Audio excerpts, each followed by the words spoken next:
de muitos, né, familiares, principalmente um monte de atleta, um monte de jovem menino que sonha em ter um patrocínio. Quais são as competições que vocês mais acompanham, né, para buscar jovens atletas, para possivelmente patrociná-los no futuro? Em quais categorias vocês começam a observar esses meninos? As principais competições são as estaduais e as nacionais. Então, Campeonato Brasileiro, Copa do Brasil e os campeonatos de base de menor idade, né, são os estaduais, a partir do sub-11, sub-9, sub-11, sub-13, de todos os estados aí. A gente está sempre, de todos não, mas dos principais estados, né?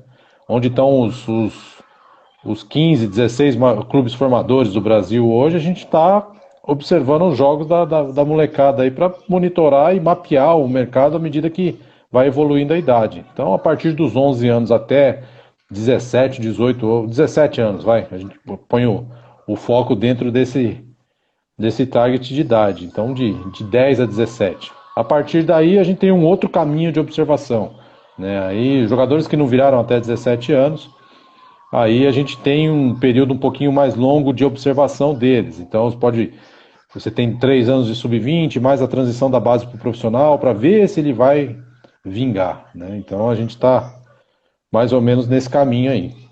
Legal, Albert. Me diz uma coisa, tem uma pergunta que acho que é da grande maioria que está acompanhando a gente. O que as marcas, no caso a Puma, buscam em um atleta para ele poder ser patrocinado? São 3 características básicas que a gente vê, né? Depois a gente desdobra essas características aí, viram 17, 18, mas aí a partir do momento que o jogador já está dentro da companhia. Mas 3 características básicas.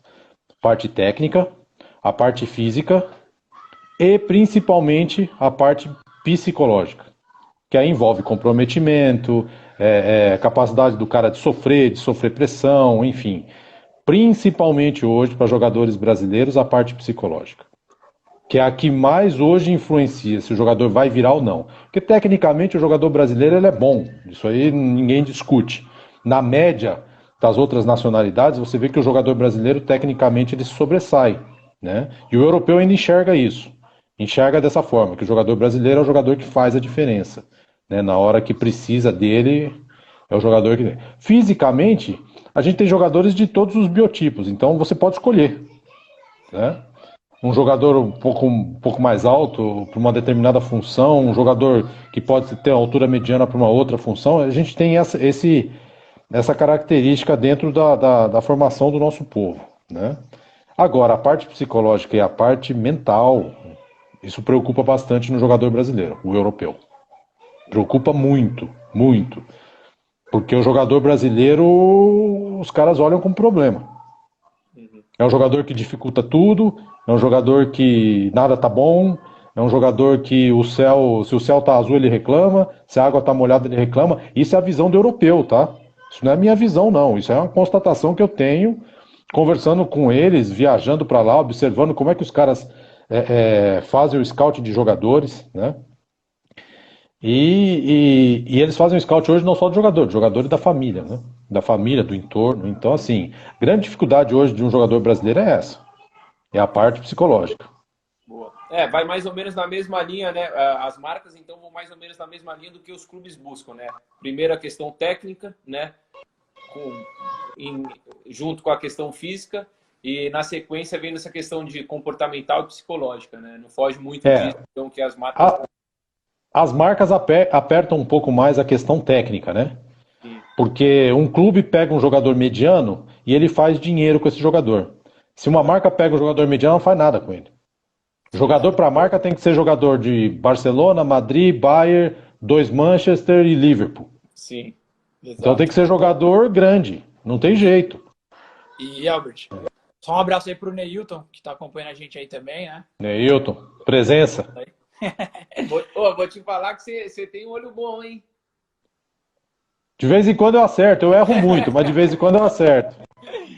Diz uma coisa, Albert, tem um mito, né, que todo mundo quer saber como é que funciona, porque tem alguns atletas que realmente têm contrato assinado com as marcas, no seu caso com a Puma, e alguns apenas recebem material. Como é que funciona essa diferença de quem é realmente patrocinado e quem só recebe uma ajuda? Na Puma não tem quem recebe só ajuda. Na Puma a gente faz a seleção ao contrário. Você me manda o nome, Eu vou atrás do nome e vou dar para os meus scouters e a gente vai fazer o scouting desse jogador. Se está dentro do caminho que a gente necessita para o atleta, se ele está percorrendo esse caminho para ir para esses 5, 6 clubes que a gente falou aqui agora, a gente vai, faz o approach e já traz com o contrato. Sim. Na Puma não tem, vou mandar uma chuteirinha e aí vou ver o que acontece. Não, na Puma não existe isso. Teve uma certa época que eu comecei a fazer isso, começou a dar muito rolo, né? Então, a gente pega o nome e traz o atleta. Se trouxer, já traz contratado. Que aí não tem problema para o empresário, não tem problema para mim, não tem problema para o jogador, para ninguém. Tá tudo muito bem acertado ali. Né?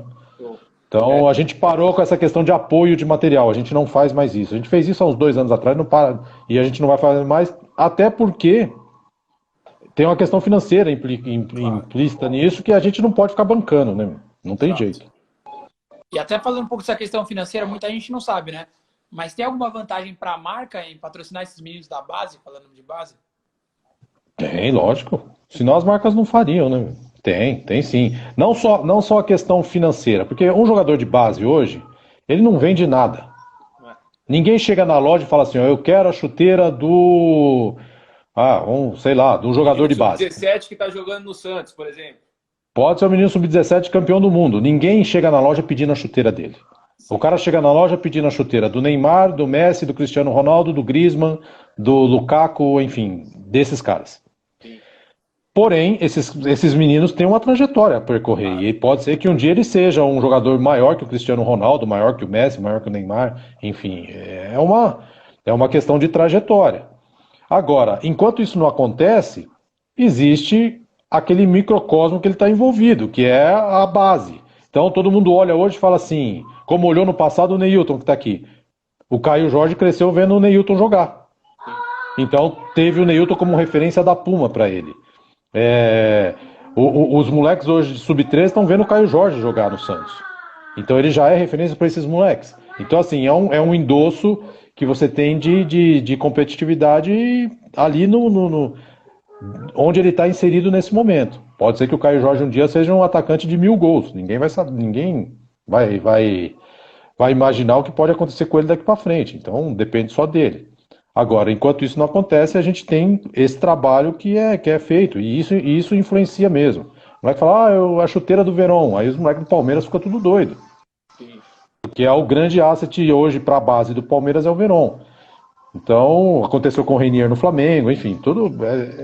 E isso a gente aproveita para fazer essa transição. Né?